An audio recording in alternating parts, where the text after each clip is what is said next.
Hello, fans and frenemies. Nate Draikinator here, and today I'm back with a story that I think is a funny story, but it also doesn't paint me in necessarily the best light. Um, so this is a story at my expense, but I hope that you will enjoy it anyway, because I do think it's legitimately quite funny. So, if you were not aware, when I was 18, I moved to, I live in America. I was born in America. And when I was 18, I moved to Beijing, China. I didn't speak a word of Mandarin, and I had never had a job before. So, kind of a big deal. I went with my boyfriend at the time, but that was it. So I was 18, I'd never had a job, and I was going to teach English. They just sort of grab you. So I was over there, and I want to be clear that China was lovely. It was a lovely place. I loved the food. I loved living in Beijing. It was a wonderful city. Oh my God, the public transportation is incredible. I would die to ride a subway every day to work again. That would be incredible. But for reasons completely unrelated to it being China, I was in kind of a pickle at the time, so I wasn't having a great time. And after 13 months, I went back home. And to get back home, I had to go I had to have a layover flight in Japan, which is very exciting because it's Japan. It's a whole other country that I've never been to. I'm like, okay, I've got 15 hours in Japan. Can I do anything in those 15 hours? So it was an overnight layover.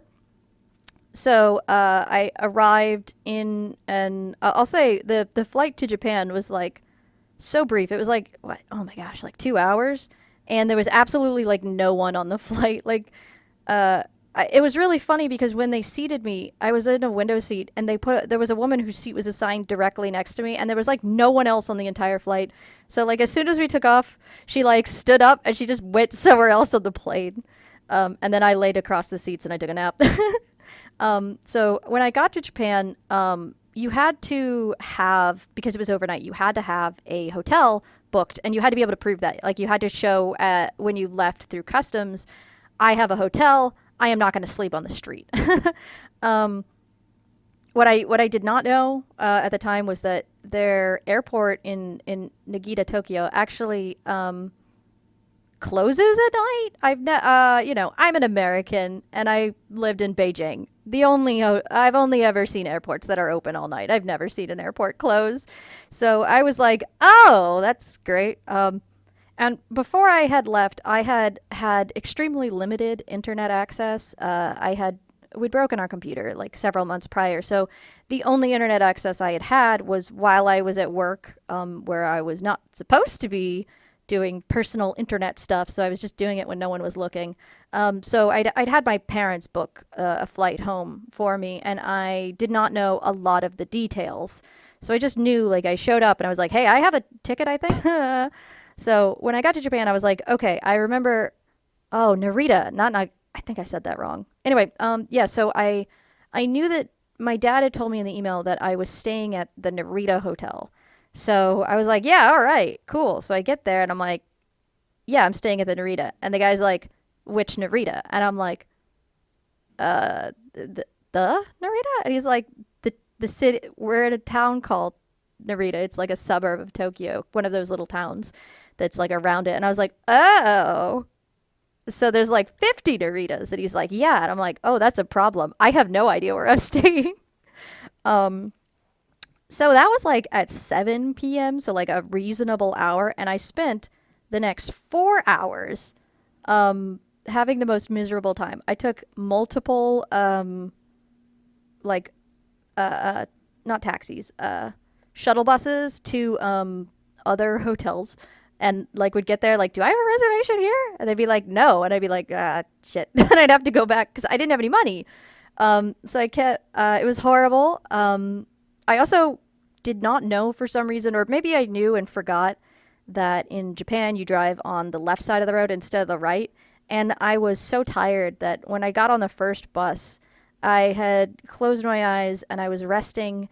And when I opened my eyes was directly when it was taking a turn, to to the left into the left lane, and I was like, my brain just immediately like went into panic mode, like, oh my god, I'm gonna die. And then I was like, oh no, I'm an idiot. So, that was fun and exciting and miserable. And at 11 o'clock, an airport employee came over to tell me that I had to leave because the airport was closing. And I burst into tears. And bless his heart, he took me outside and he asked around and found out that the issue was like the actual hotel that I was staying with was quite new. So the board outside is electronic and it says the name of the hotels and like which shuttle bus they go to, like where to go for that. It says it in Japanese and then also in English. But mine was so new that it had been taped over like with paper and just like written. So it was not in English. And I was like, oh, I missed the last one. So I had to take a taxi, which was, interesting, I guess. It was really expensive. And then I got to my hotel. It was like, it was like 11:30 at night. I had to get up for my flight was at 10. So, I'm like, I got to get up at like super early because I got to be at least an hour early to get through customs, blah, blah, blah, blah, blah, blah, blah. So first thing I did was I took a bath because it had a huge bathtub. Oh my God, it was so deep. It was amazing. And I hadn't had a bath in like a year because, what fun, exciting thing I've found out is that apparently bathtubs are not not a thing that you have like all over the world. A lot of countries just like bathtubs are very uncommon. Apparently, my friends in other countries are like, yeah, I've never seen a bathtub in a hotel room. That's nuts. And I'm like, what? So yeah, no, it had a one of those fancy Japanese talking toilets, with like a bidet and everything, and it talked and it scared me really badly because I'd never used it before.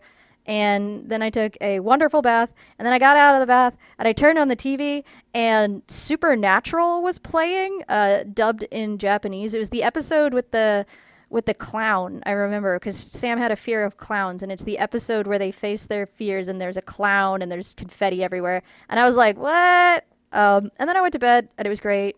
And then I got up really early. And this is the part that's quite funny and also horrible. This is like, I want to be clear, this is bad behavior. This is dumb. But I'd been in China for a year, and like I said, the non-China related situation that I was in was not a particularly good one. So I'd become quite jaded, I suppose. And I think if you live in a city like New York or Beijing for long enough, you will grow quite thick skin, and you will be very blasé about what other people think of you because, I'm walking here and I don't care what other people think. And so in China, it is culturally not inappropriate to like share a table with someone. At least in Beijing. I don't know if that's, China-wide, but I know in Beijing, because it is a large city, almost definitely, it was not considered rude. Like if you are at you walk into McDonald's and there's like a 4-person table, it's got 4 seats, and you're one person and you sit down, it's not inappropriate for like 2 other people to come and sit down at that table and take 2 of those seats. Sometimes people will say, hey, is it okay if I sit here? And sometimes they just won't, and you just like don't acknowledge each other. But that was considered like, okay, that was not a rude thing to do. Because, limited space. A lot of these like food places were very small because, big city, everything's expensive.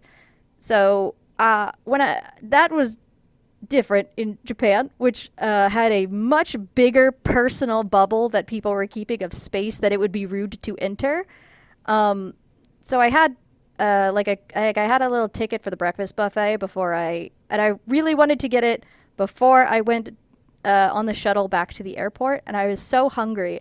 I hadn't eaten in like 24 hours. I was starving. And so I got in the line, and it was a huge long line. I give my ticket and I go to the bar, and it's like, oh my God, it's so crowded. Like every table is taken, and it is like, it's not even standing room only because every like wall has all the wall space is taken by someone leaning against it while they eat their eggs. Like, there is no room to even stand in there. And I'm like, this is ridiculous. I have to leave in like 10 minutes. I just want to eat my eggs and get out of here.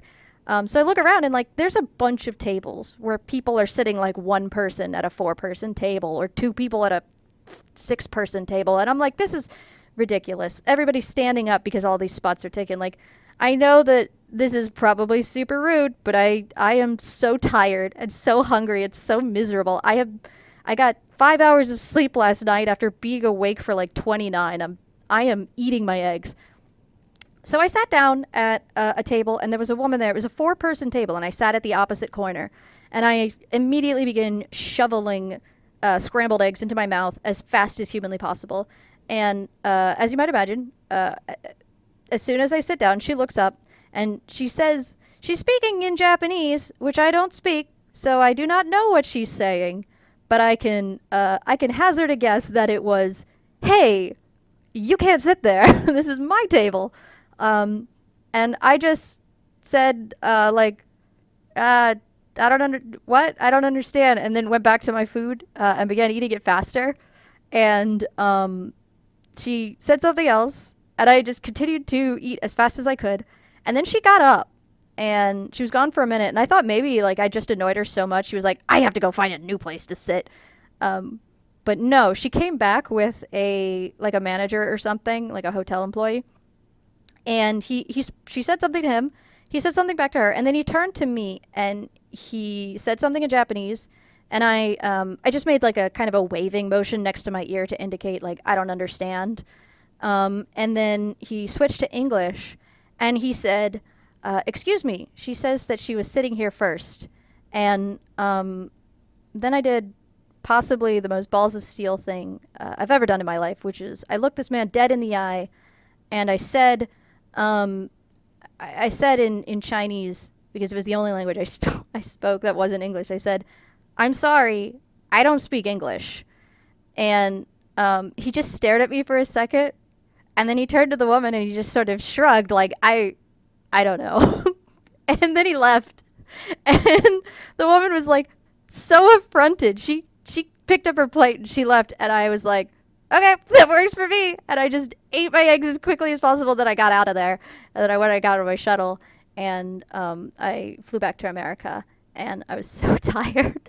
I actually, like, my flight left at 10 a.m. And then arrived the same day at 10 a.m. So that day was very long for me, considering it was a 6-hour flight. Or 8 hours? God, I don't even remember how long it was. The flight to China was like 12 hours or something, so I don't know. Anyway, yeah, so that's my dumb story, and the time that I said I didn't speak English, which was, I used to do that on the subway all the time, but I think looking at a guy dead in the eye who did speak English and saying, "No, I don't speak English, and I'm not getting up," was one of the funniest, dumbest things I've ever done. It's unbelievably rude, but also, I was so hungry and so tired. I was 19. I was a baby, and I was hungry, okay? So that is my fun, stupid trip to Japan that lasted 15 hours where I didn't get to do anything but eat eggs and watch Supernatural. That's about it. See you guys later.